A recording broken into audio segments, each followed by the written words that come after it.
Hello, this is Connie Thor for week two discussion. This week's prompt was about SEL strategies to address challenging behaviors and proactively build positive relationships. So I really just used one article that I found that had a lot of the stuff that I really wanted to use, and some of the stuff I have used in the classroom that I found really useful. And that was from the Pathway to Success. Um, article talking about the 25 strategies, SEO strategies. The first one that I got from there that I really enjoyed was journal writing. Journal writing has a lot of potential for students as they get to be reflective in their journal writing, a time for them to be vulnerable. This journal writing, they get to share their stories of what happened and how they resolved it. And it goes strictly into um, problem solving, which is my next one. Um, practicing problem solving skills is when students are given a problem and they have 10 minutes to solve it with minimal teacher interaction or help. And doing this is really great for students as they get to improve on a lifelong skill that they're going to have to always deal with problem and solutions.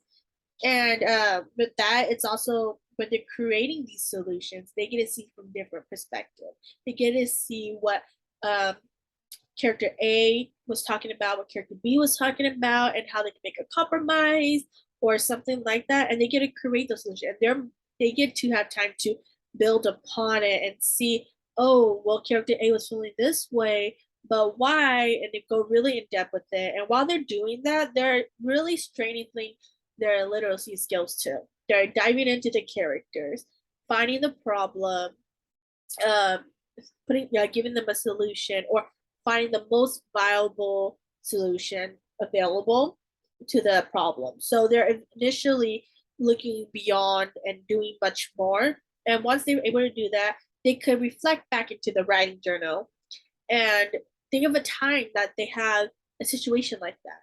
So it's really good. I love how those two go hand in hand with each other. And even the my third one, which is class meeting, goes really well with it too. And I want to do this twice a week because it's really good to inform students about certain things and really help them to become positive and engaging in the classroom and understanding why their peers may feel a certain way and gaining new perspectives. Because a lot of times, students who, uh, as I am teaching sixth graders, so they're really self centered. It's me. It's about them. They don't understand why their friend may feel this way, why that student didn't like sitting next to them. They're all they think about is me. So when you do this, they gain new perspectives. They kind of intake that everything's not about them. They need to understand why their peers are feeling that way. So these class meeting allows them to see all those, and these class meeting is really good because the class meeting can also work with the second step and really give them examples of how to build friendship and building on teamwork and everything. And that's why I really like it because class meeting goes really well with building community with teamwork. Because when you're building community with teamwork, you're essentially giving your students the time to all think together, collaborate, communicate, actively participate, and at the end, resolve together. So it's giving them a chance to initially work together. And they're going to find ways of how to work together, how to effectively listen to their peers, and gain perspective on what their peers want to say and have an input, and which method works the best to resolve this. Because when you're building community with teamwork, it's it's a it's a really hard thing to do, especially when parents don't get along. And I've actually have done this in my class with working with sixth graders using a cup, rubber band, and a string, and they had to come up with all these ways to not touch the cup, but then get the cup to stack using the rubber band and the string, and then only using the rubber band, and then only using the string. So it was really fun. And, a lot of times students get mad at each other, but then they ended up still working together, still talking, collaborating, and becoming that team that we want to see, the collaborative, talking um, positive team that solved something. And they were really happy and proud of each other at the end of the day. So it just made them closer and build that bond. My last one is positive affirmations. So this one I've also used in the classroom. And a lot of times students don't think positive of themselves. They think, oh, like I can't do it, I'm a letdown, and all these things. And when you just have them say, I can do it, I'm gonna get good grades, or I'm gonna ace this test, or anything kind of more positive, uplifting towards them, uh, they start to believe in themselves a little bit.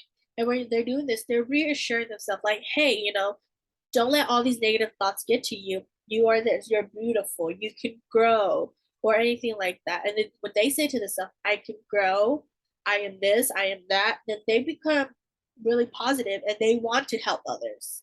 And when they're doing this, they're also controlling their emotions. They're not going wild about it, and they're just saying, can this, they're calm, and they continue their day in a calmly manner, positive manner. And this really allows them to have a growth mindset, because once you start being positive about it, you can have a growth, positive mindset about things. If I can't do it, I'm gonna learn how to do it, and everything like that. And when you do that, you give a growth mindset. I made a mistake. Oh no, you're like, I made a mistake, but it was a good thing that I made a mistake, because now I can see what I did wrong. So positive affirmations really, really help students to create that growth mindset. And those are my five that I got, which is journal writing, class meetings, practice problem solving, building community with team, and positive affirmations. And that will be all for this week.